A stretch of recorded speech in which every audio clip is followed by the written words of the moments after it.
جب بھی مانگو اللہ سے مانگو، جب بھی مانگو اللہ سے مانگو، اللہ کے سوا کوئی دینے والا نہیں ہے، صرف اللہ ہے دینے کے لیے۔ وَإِذَا اسْتَعَنْتَ فَاسْتَعِنْ بِاللَّهِ، اور جب مدد کے لیے ہاتھ اٹھاؤ تو صرف اللہ کو پکارو، جب ضرورت حاجت کے لیے مدد کے لیے ہاتھ اٹھاؤ تو اپنے اللہ کو پکارو۔ تو یہ حدیث کی بات بھی ہے اور یہ قرآن کی بات بھی ہے۔ اس کے بعد آگے اللہ کہتا ہے وَبِالْوَالِدَيْنِ إِحْسَانًا، اور اپنے والدین کے ساتھ احسان کرو۔ احسان کا کیا مطلب ہے؟ اللہ آگے اسی کی تشریح کر رہا ہے۔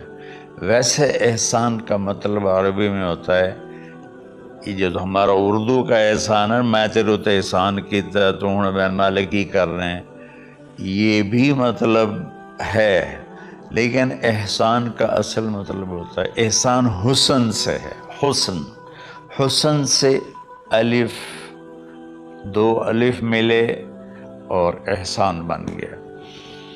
احسان کا مطلب ہوتا ہے کسی بھی کام کو جو دنیا کا ہے دین کا ہے، اس سے انتہائی خوبصورت طریقے سے کرنا۔ جیسے کسی دلہن کا میک اپ ہوتا ہے نا، تو 5-6 گھنٹے 4 گھنٹے کے بعد وہ کہتی ہے، جو ہوتی ہے اس کا میک اپ کرنے والی، کہ بس یہ مکمل ہو گیا ہے اور اب اس سے آگے نہیں ہے۔ تو آخری انتہا، اچھائی کی آخری انتہا پر پہنچ کے کام کرنے کو احسان کہتے ہیں۔